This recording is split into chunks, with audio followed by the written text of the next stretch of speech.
Sa isang malaking bahura, sa loob ng pangisdaang bayan ng Kanlurang Mindoro, nakatira sina Fugi Pugita, Imang Alimango, at si Dada Isda. Isang araw, nagulantang ang buong sitio Bahura sa galit na hiyaw ni Dada Isda. Anak ng tinapa, makalayas na nga dito. Oh, anyari? Dada, anong pinuputok ng butsi mo at alsabalutan ka? Nakakainis sa buhay to. Sinira nila ang bahay ko. Ha? Sino? E di yung mga taong sa laulang nakatira sa baybayin malapit dito sa sitio Bahura. Bakit? Ano bang ginawa nila? Mantakin mo.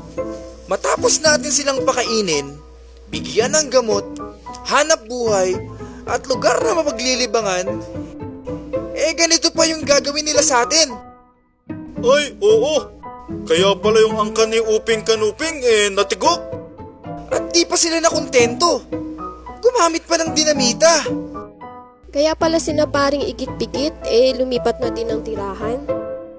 At para makuha lang nila ang isdang pang-aquarium, pati lason ginagamit nila sa ating bahura.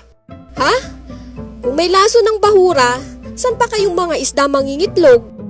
Idagdag pa ang mapaminsalang aktibidad na ginagawa ng tao. Pag-apak sa mga bahura, pagpondo ng angkla ng bangka sa bahura, pagmumuro ami, at pangunguha ng mga bahura upang gawing palamuti. Di ko na masikmurang ginagawa na lang ito. Kaya aalis na ako. Diyan na kayo. Tuluyan na ngang umalis si Dada Isda. Teka Dada, sasama kami. Ayaw namin mamatay dito. Dahil sa pagkasira at pagdumi ng sitio Bahura, ay tuluyan na ngang umalis sila Dada Isda, Imang Alimango, Fugi Pugita, at lumipat sa Apo Reef, kung saan ang bahura ay higit na maganda dahil sa pangangalaga ng pamayanan. Sa paglipas ng panahon, sa patuloy na salaulang paggamit ng karagatan, ang sitio Bahura ay nagmistulang basurahan ng mga taong naninirahan sa baybaying malapit dito. Dahil dito, Bosit! Basura na naman nahuli natin! Dahilan upang Inay, gutom na po kami! Pasensya na muna mga anak. Wala kasing huli si tatay. Tulog na lang muna kayo para tumangkad pa kayo. Sa kawalan ng hanap buhay ay tuluyang naghirap ang pamayanan. Lumaganap ang malnutrisyon at sakit sa lugar dahil sa dumi ng kapaligiran, hanggang sa isang araw. Magandang araw po sa inyo. Kami po ay mga empleyado ng provincial government na nagsusulong ukol sa Corals Project. Ano daw? Corals Project? Ano yun? Para saan yun? Ang Corals Project o Conservation and Rehabilitation of Aquatic Resources for Livelihood Sustainability ay naglalayon po na mapangalagaan at maprotektahan ang mga tirahan at pangitlogan ng mga isda, pangunahin na ang mga bahura. Paano ba mapoproteksyonan ang mga bahurang yan? At ano naman ang maidudulot sa aming maganda niyan? Aba madami.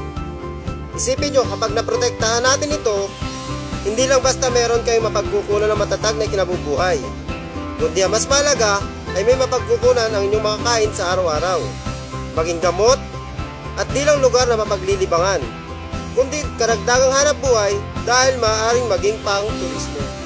Agad na tumugon ang pamayanan sa proyekto ng Corals. Nagsagawa sila ng mga pagpupulong upang ideklarang Marine Protected Area o MPA ang bahurang malapit sa kanilang lugar. Nagkaroon din sila ng mga paglilinis sa dalampasigan at ipinagbawal ang pagkakalat dito.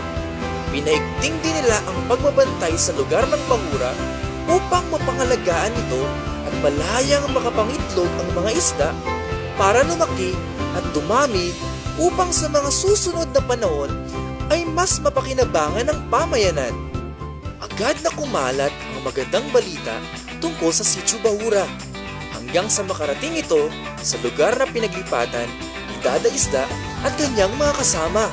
Dada Isda, magandang balita.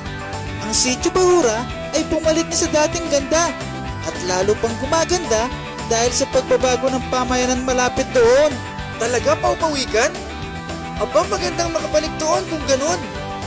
Sasabihin ko yan kina Fugi Pugita at Imang Alimango. Sama ka sa amin doon. Sige! Mga bes, maganda na daw ulit sa Sitio Bahura. Babalik na ako doon. Sasama din daw si Paupawikan. Kayo, sasama ba kayo? Oo po! Ano pang hinihintay nyo? Tara na, sa Sitio Bahura! At nakita nila Dada Isda, Fugi Pugita at Imang Alimango ang isang napakalaking pagbabago sa Sitio Bahura.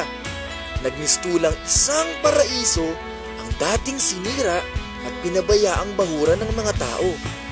Dahil dito, dumagsa ang napakaraming kalahi ni Dada Isda at hindi lamang iyon, naisama niya pa si Paupawikan na nagpasya na ring manirahan at magparami sa lugar.